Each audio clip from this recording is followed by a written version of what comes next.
Video' ক্লিপটো আপোনালোকে চালে এই ভিডিঅ' ক্লিপটো মাননীয় মুখ্যমন্ত্ৰী ডাঙৰীয়া ছেকেণ্ড কাট অফ লিষ্টৰ ওপৰত তেওঁলোকে ল'ৰাবিলাকে যিবিলাক কেণ্ডিডেট আছিলে তেওঁলোকে কৈ আছিলে ছাৰ মামা ছেকেণ্ড কাট অফ লিষ্ট তেওঁ কৈছে যে ছেকেণ্ড কাট অফ লিষ্টটোতো নাহে বোলে, কিন্তু 2 মাহৰ ভিতৰত নতুন পোষ্ট দিব, মানে আসাম পুলিচৰ নতুন পোষ্ট দিব। এতিয়া কথাটো আহি যায় নহয়, মাননীয় মুখ্যমন্ত্ৰী ডাঙৰীয়াক আসাম পুলিচৰ পোষ্ট দিব নে আসাম ফৰেষ্ট ডিপাৰ্টমেণ্টৰ পোষ্ট দিব সেইটো ফাইনেল নকৰিলে যে কিহৰ ওপৰত দিম, কিন্তু ইয়াত কথাটো স্পষ্ট হৈছে যে আসাম পুলিচৰ ওপৰত দিয়াটো খাটাং।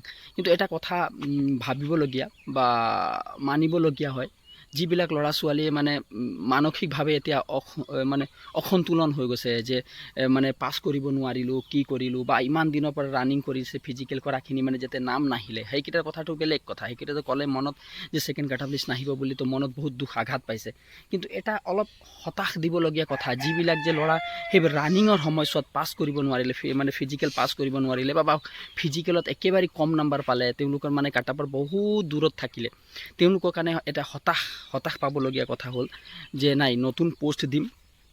যেতিয়া কোনোবা এটা মানে ক্ৰাইচিছ চলি থাকে মনত, মানে যেতিয়া জীৱনটোত মানে সম্পূৰ্ণ ধ্বংস হৈ গ'ল, যেতিয়া এই কাট অফ লিষ্টে যিধৰণে মানুহক মানে জীৱন ধ্বংস কৰি দিয়ে, সেনেকা অৱস্থাত হ'ল যেনেকা মানে কি কওঁ, মানে শব্দৰে প্ৰকাশ কৰিব পৰা নাই আপোনালোকক, কি কওঁ কি নকওঁ, মানে এনেকা অৱস্থা।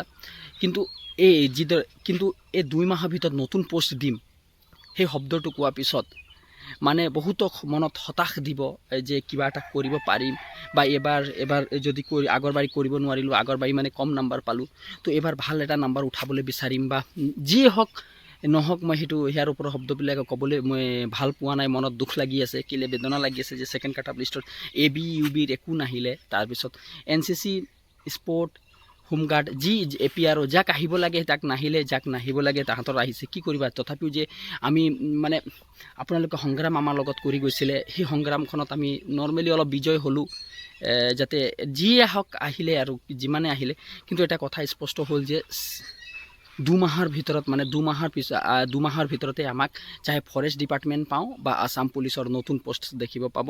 তেতিয়ালৈ আপোনালোকে যদি ফিজিকেল বৰ্তমান কৰি থকা নাই, যোগ ফিজিকেল কৰক, মনক বান্ধক, আৰু কি কৰিব উপায় নাই, মনক বান্ধক আৰু ফিল্ডলৈ নামি যাওক। কেলে কম্পিটিশ্যন বুলি ক'বলৈ গ'লে প্ৰতিযোগিতা যেতিয়া নামে নহয় ফেইলিয়াৰটো হ'বই, সেইটো কাৰণে ভয় কৰিবলৈ নাই, যি হৈছে ভালৰ কাৰণে হ'ব, এদিন আপুনিও সফল হ'ব। তেতিয়ালৈ ধন্যবাদ। চেনেলটো ভাল লাগিলে ছাবস্ক্ৰাইব কৰিব নাপাহৰিব, আৰু অন্য গ্ৰুপলৈ ভিডিঅ'টো শ্বেয়াৰ কৰি দিব। ধন্যবাদ।